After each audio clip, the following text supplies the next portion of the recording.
肺癌不只是咳嗽，如果有这3种表现，尽早查肺或是癌症前兆。病来如山倒，病去如抽丝。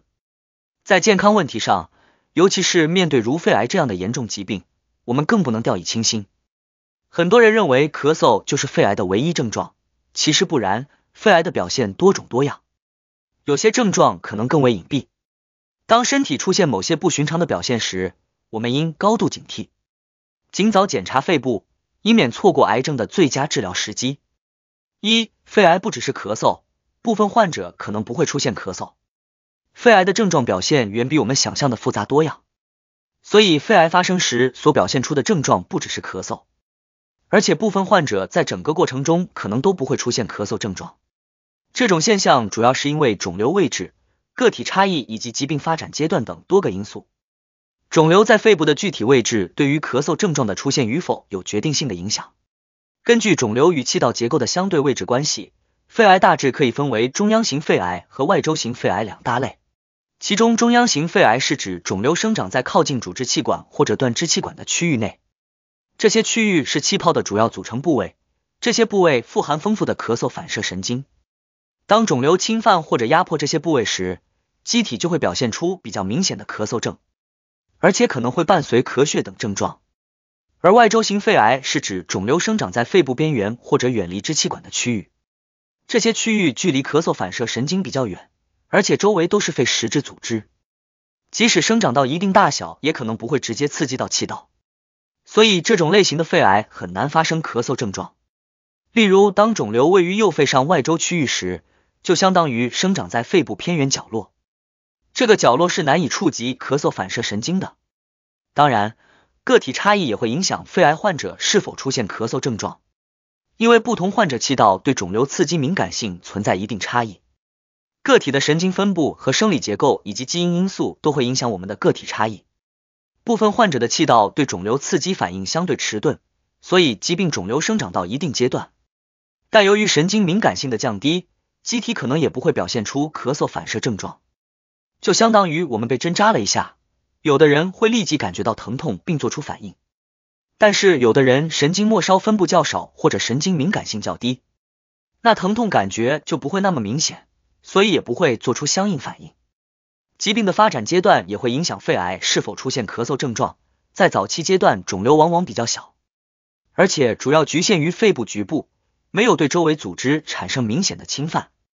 此时癌细胞还不至于干扰正常呼吸功能，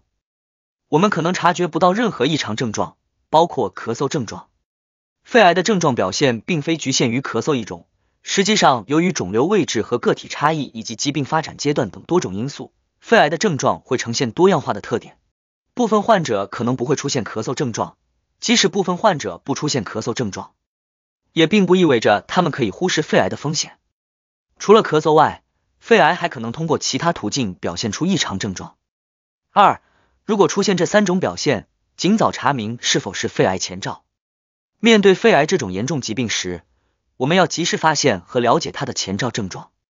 虽然咳嗽是肺癌最常见的症状之一，但是并非所有的患者都会出现咳嗽症状，所以我们需要了解其他前兆，以便及时发现肺癌。第一种表现，不明原因体重下降。肺癌患者可能会出现体重下降的情况，尤其是在饮食和日常习惯没有改变的情况下，体重还会持续性不明原因下降。需要注意的是，体重下降这种现象是渐进性的，在肺癌初期可能不太明显，但随着时间的推移，患者能够明显发现自己体重减轻，并且可能伴随身体乏力或精神状态变差等症状。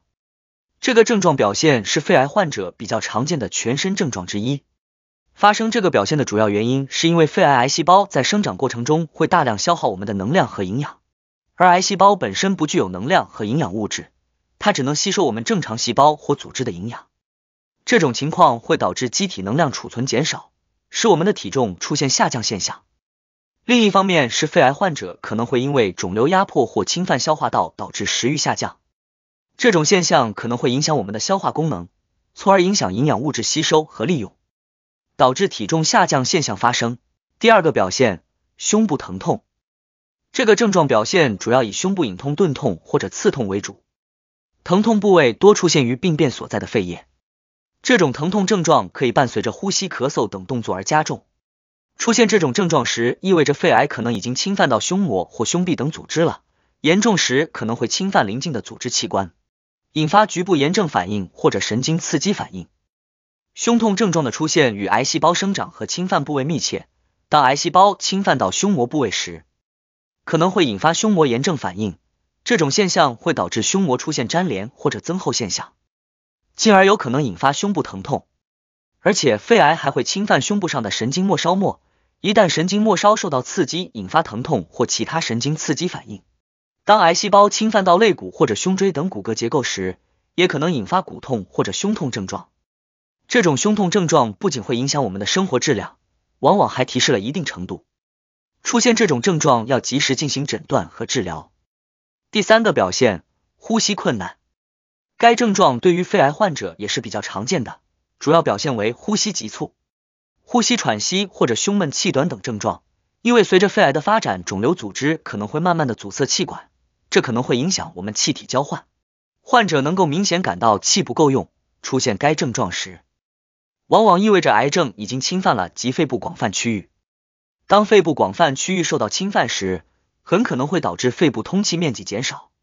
这种症状会进一步加重呼吸困难。当肺癌细胞侵犯到胸膜或者引起胸腔积液时，这种现象也会压迫肺部和气道，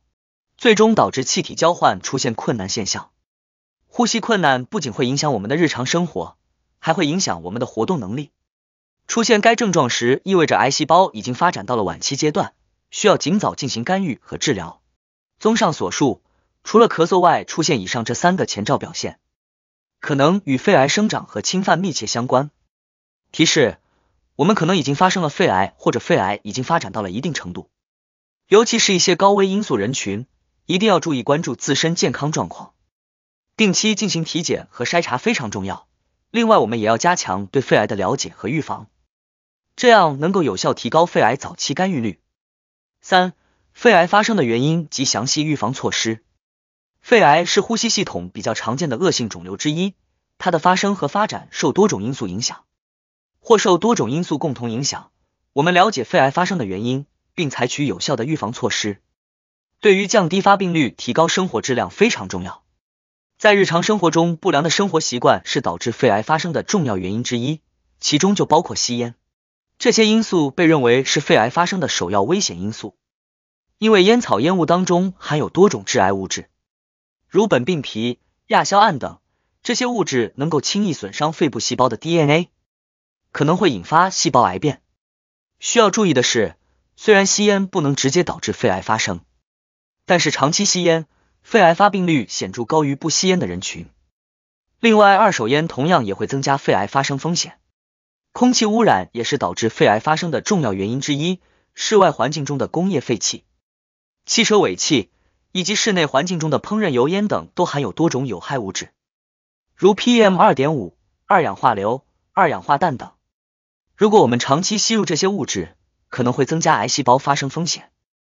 所以，生活在空气污染严重地区的人群，肺癌发生率高于未受空气污染地区的人群。遗传基因也会影响肺癌发病率，直系亲属当中有患有肺癌或者肺部疾病的人群，那么机体可能携带某种发病基因，这类人群与普通人相比，肺癌发生率可能稍高。面对这种情况，我们应该及时进行筛查，及时预防肺癌。预防肺癌发生，首先要做到戒烟，吸烟人群应该尽早戒烟，这样才能有效降低发病几率。普通人群也要避免长期暴露于二手烟环境当中，在家庭环境中应尽量保持无烟状态，这样可以保护自己和他人免受烟草危害。对于难以戒烟的人群，我们可以考虑在医生的指导下辅助戒烟，同时我们还要加强吸烟危害的认识和教育。预防肺癌，我们还要积极改善室内环境，我们在装修时尽量选择环保的装修材料。对于室外空气污染比较严重的地方，我们应该佩戴口罩或者减少户外运动，这样可以有效降低有害物质对机体的损害。对于烹饪油烟等室内污染，我们应该使用高效率的抽油烟机和排风设备，这样可以有效吸走油烟，减少油烟对肺部的损害。对于肺癌高危险人群，例如有吸烟史、家族史或是慢性肺部疾病的人群。这些人群都属于高危人群，应该定期进行低剂量螺旋 CT 检查。这项筛查能够有效发现早期肺部病变现象，有效帮助我们提高肺癌治愈率。另外，我们还要关注自身健康变化，如果出现持续性咳嗽、痰中带血、不明原因体重下降，或是出现胸部疼痛等情况，建议及时去医院进行筛查。除了上述4项具体的预防措施外，保持健康的生活方式也是重要一环。我们建议在日常生活中保持健康的饮食习惯，多吃新鲜的蔬菜和水果，选择优质蛋白质和脂肪摄入，避免高油、高糖、高盐食物摄入过多。我们还要进行适量运动，保持良好的心态，这样可以有效减轻生活和工作压力。肺癌不只是咳嗽，如果有以上3种表现，尽早查肺或是癌症前兆。面对肺癌，我们要做到早发现早治疗，高危人群以及60岁以上的人群应该定期进行相关筛查，同时关注自身变化。